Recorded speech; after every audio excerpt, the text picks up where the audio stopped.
Hay crímenes que ocurren en la oscuridad y hay otros que estallan, literalmente, a plena luz del día. Casos que por su brutalidad, su precisión y su misterio no solo conmocionan a una comunidad, sino que quedan marcados a fuego en la historia criminal de un país. Un hombre común, una mañana cualquiera, un gesto tan rutinario como abrir su buzón de correos. Y en un instante, el estruendo, la devastación, el silencio. Una explosión que no solo destruyó un cuerpo, sino que abrió una caja de preguntas que aún hoy sigue sin respuestas claras. Hoy, en Archivo Oculto, exploramos uno de los atentados caseros más enigmáticos jamás perpetrados en Estados Unidos. El caso de Stephen P., un hombre que recibió la muerte en forma de paquete. Un crimen meticuloso, sin testigos, un temporizador y una promesa siniestra de venganza. Prepárate, porque este no es un crimen cualquiera. Este es el crimen del buzón. Buenas noches. Bienvenido a Archivo Oculto, el canal donde lo prohibido se revela. Aquí no hay ficción, solo crímenes reales, misterios que aún respiran en la oscuridad. Estás a punto de adentrarte en un expediente que el mundo intentó olvidar. Waterville, Maine. Un pequeño pueblo de esos que parecen sacados de una postal. Calles limpias, césped bien cortado, vecinos que se saludan por su nombre y un ritmo de vida donde nunca parece pasar nada, hasta que pasa. Es martes. Son las 7:48 de la mañana.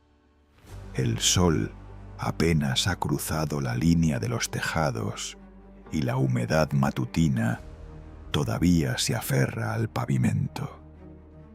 Stephen Patrick, 42 años, técnico de redes, sale a recoger el correo. Es parte de su rutina diaria. Café en mano, bata gris, zapatillas de andar por casa. Nada fuera de lo común, hasta ese instante. Frente a su casa, en la esquina del jardín, lo espera el mismo buzón de siempre. Pero dentro de él hay algo diferente. Una caja, pequeña, envuelta con papel marrón y sin remitente visible. Stephen frunce el ceño. No está esperando nada, ni pedidos ni devoluciones. Aún así, alarga la mano, saca el paquete, lo sostiene unos segundos, lo sacude levemente y entonces la explosión revienta el aire, un estruendo seco que sacude las ventanas del vecindario. Pájaros huyen en desbandada. Algunos vecinos salen en bata, desorientados. Otros se agachan instintivamente. La confusión se apodera de la calle. Una vecina, aún temblando, logra marcar el 911. Ha habido una explosión. frente a la casa de los Patrick. Un hombre está en el suelo. No se mueve. El cuerpo de Stephen yace junto a los restos del paquete. El buzón ha sido reducido a chatarra.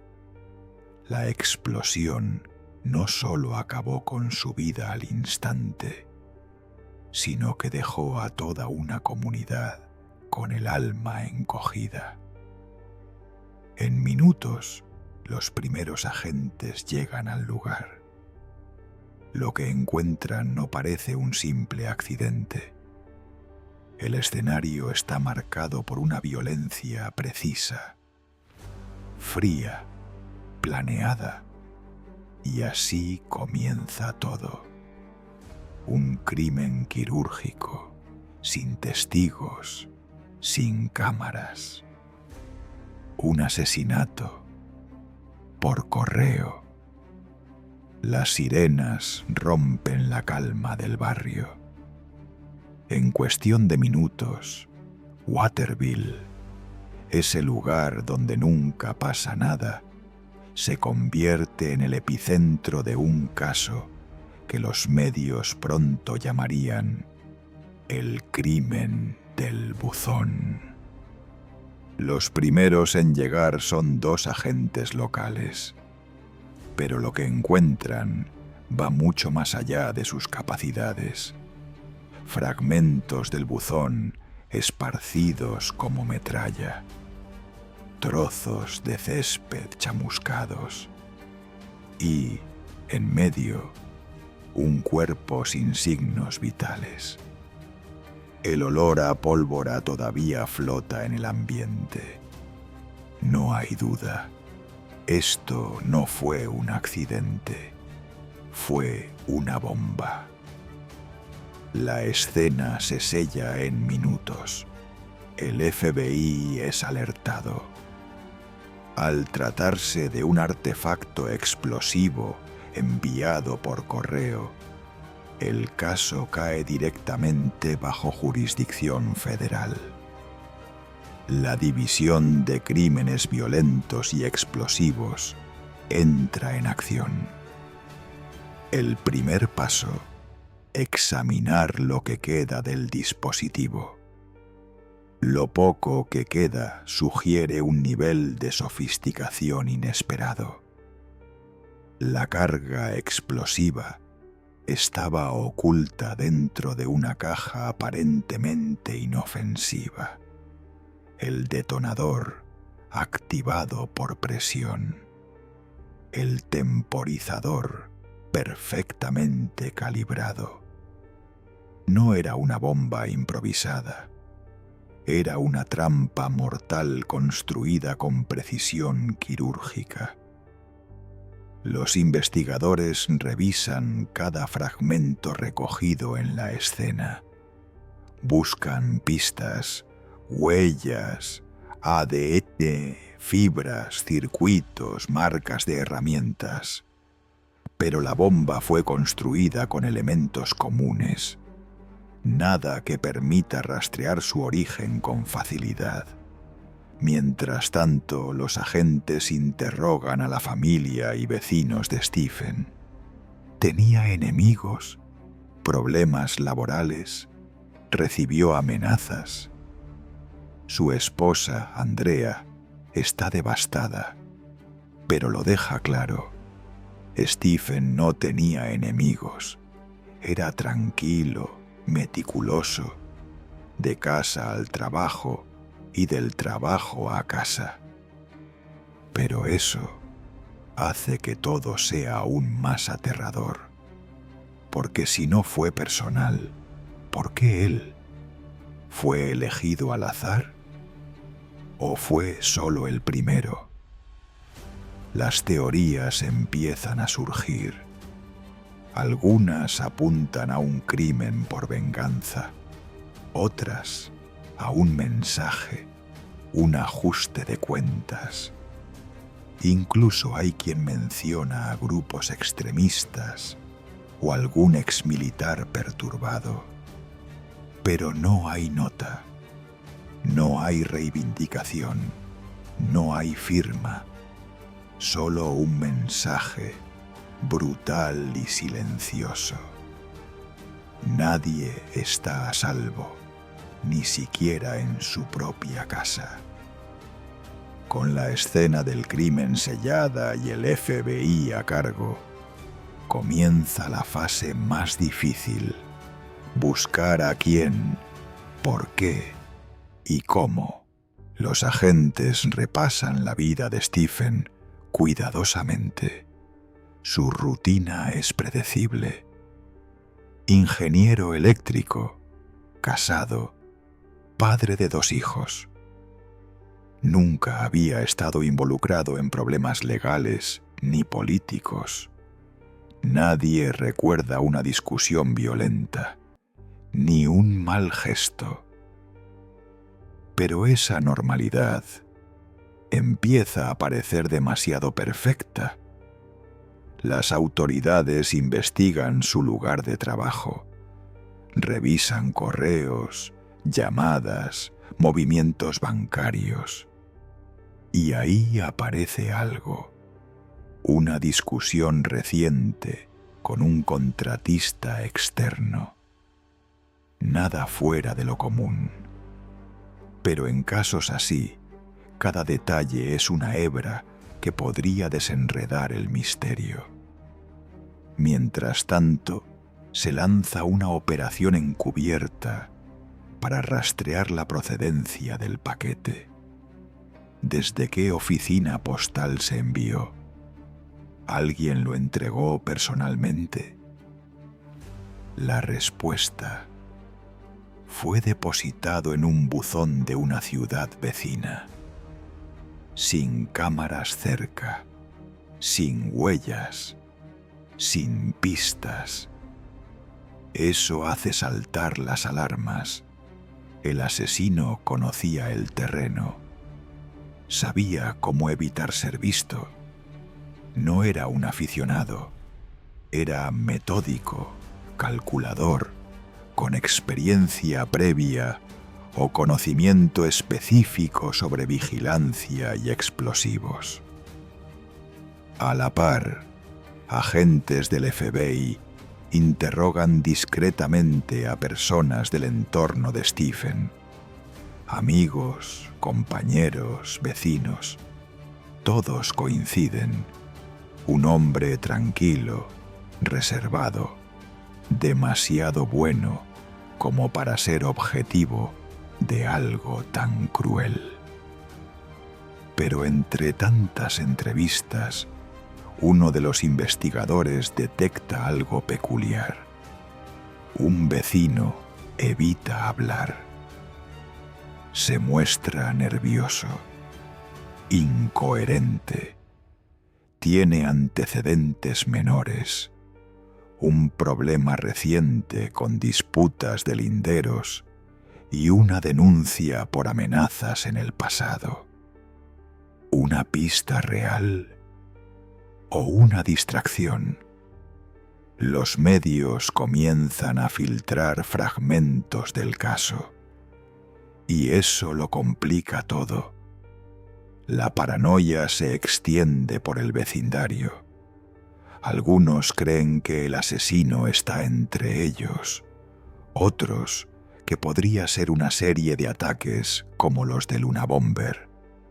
Y en ese clima, cualquier gesto raro, cualquier caja fuera de lugar, cualquier sonido en la noche, es una señal de peligro. El laboratorio forense del FBI entra en escena. La caja que contenía la bomba ahora es un rompecabezas siniestro en manos de los mejores expertos en artefactos explosivos del país. Lo primero que descubren no era un explosivo común, no fue improvisado, no era un acto pasional, era una máquina pensada para una sola cosa: matar y desaparecer. El artefacto estaba compuesto por un temporizador digital, circuitos soldados con extrema precisión y un sistema de activación a base de presión. Al abrir el paquete, se activaba. La víctima nunca tuvo oportunidad. Los técnicos coinciden. Esto no lo hace un aficionado, alguien con conocimientos avanzados de electrónica, quizás incluso entrenamiento militar o acceso a manuales muy específicos. ¿El autor quería enviar un mensaje? ¿O simplemente eliminar a Stephen sin dejar rastro? La elección del método dice mucho. Un paquete bomba es personal, directo, silencioso, pero extremadamente complejo. Y ese nivel de complejidad implica planificación. Se rastrean las piezas del dispositivo.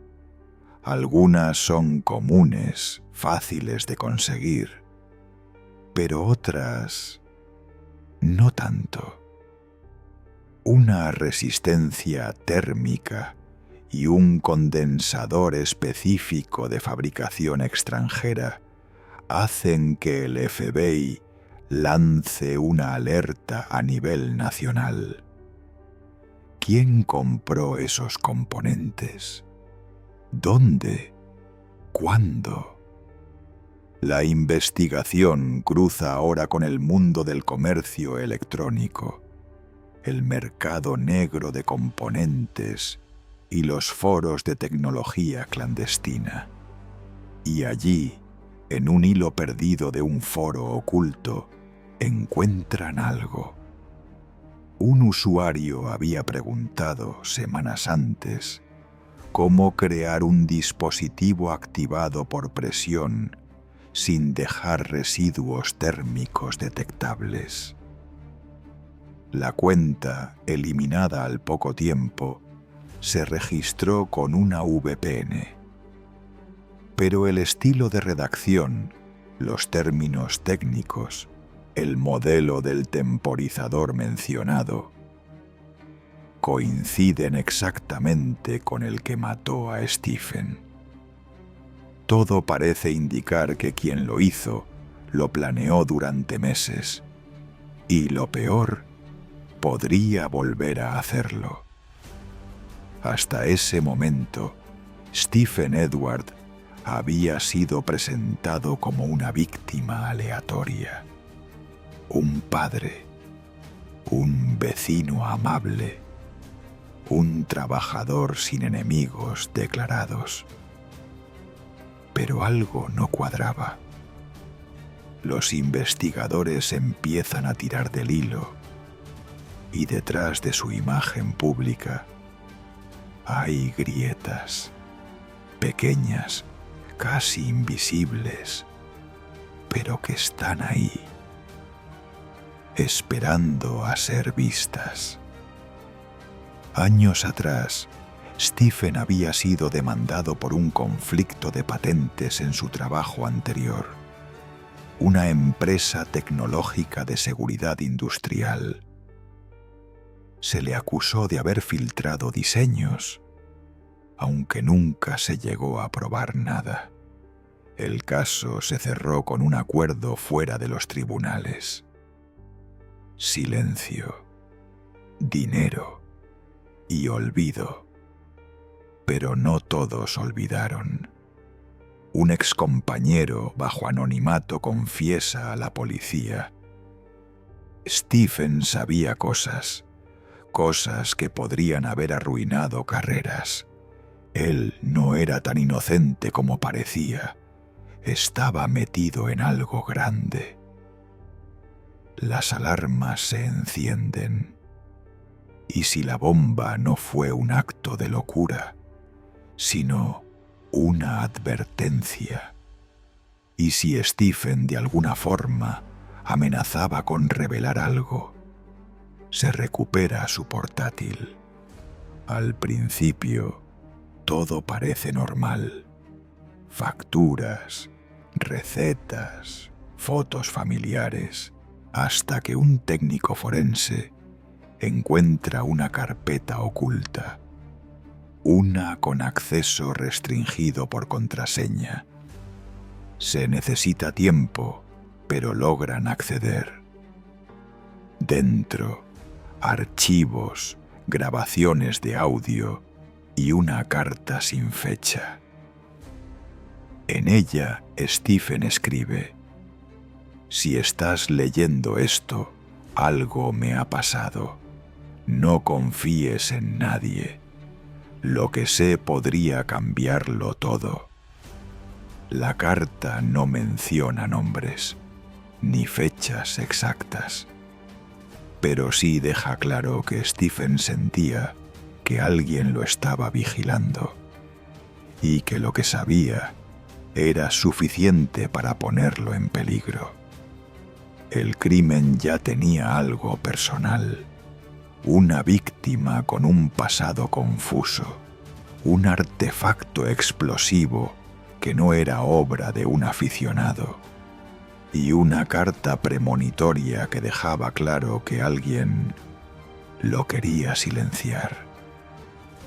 La policía empieza a mirar en otra dirección, y donde antes había vacío, ahora emergen nombres. No uno, no dos, sino una lista de personas con posibles motivos. Un antiguo socio comercial con quien Stephen tuvo un enfrentamiento judicial en 2009. Un excompañero de trabajo, experto en electrónica, que fue despedido tras un informe firmado por el propio Stephen, y un empresario local sospechoso en el pasado de prácticas intimidatorias contra informantes. Pero hay uno que destaca entre todos. Un nombre que aparece 3 veces en los archivos de Stephen. Una persona que curiosamente abandonó el país 2 semanas antes del crimen. Ese individuo trabajaba en la misma empresa que Stephen. Tenía acceso a los planos y formación en ingeniería explosiva militar. ¿Coincidencia? Él siempre hablaba de mandar mensajes. Decía que algunas personas merecían lecciones ejemplares. Pero cuando la policía intenta localizarlo, ya no está, desaparecido, sin rastro, ni cámaras, ni contactos, ni llamadas recientes. El FBI entra en escena. Y no es por la bomba, es por el patrón, por el método, y porque alguien más, en otro estado, recibió una carta muy parecida, un aviso, una amenaza, y la firma con las mismas iniciales ilegibles que aparecieron en los fragmentos del temporizador hallado en la escena. De pronto, esto deja de ser un caso local y se convierte en parte de una posible serie criminal con ramificaciones más profundas de lo que nadie imaginaba. Las piezas empezaban a encajar. Pero como en todo buen rompecabezas, lo más difícil no era armarlo, sino aceptar la imagen final. Los análisis del explosivo revelan algo insólito. Una aleación metálica que no se vende al público. Solo ciertos contratistas gubernamentales tienen acceso. Y ese dato, tan pequeño como una viruta de acero, cambia toda la escala del caso.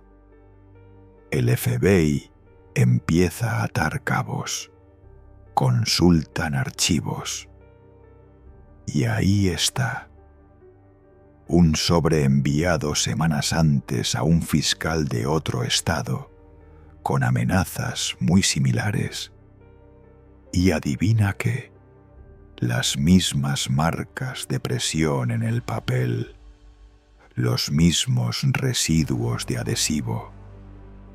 Y lo más perturbador, el mismo tipo de tinta usada en los fragmentos de la carta de Stephen. El remitente era diferente, pero el autor probablemente el mismo. Las autoridades empiezan a considerar una hipótesis escalofriante. ¿Y si este crimen no fue un ajuste de cuentas personal? ¿Y si no fue por negocios ni venganza? ¿Y si era parte de algo más grande? Un mensaje, una demostración, una ejecución, con audiencia. Esto no fue algo improvisado.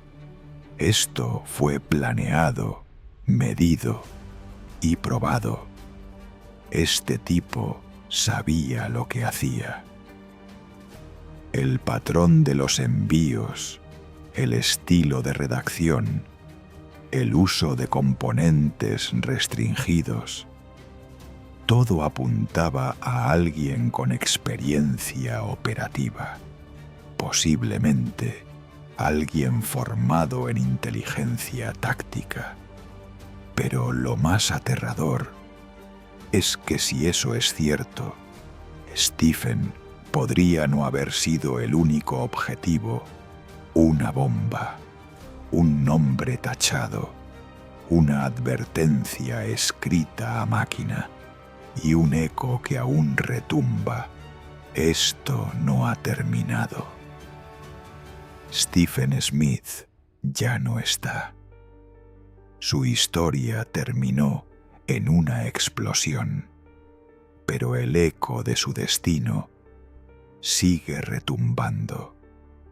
Una carta, una firma, un temporizador y una pregunta que aún quema como el fuego en su buzón.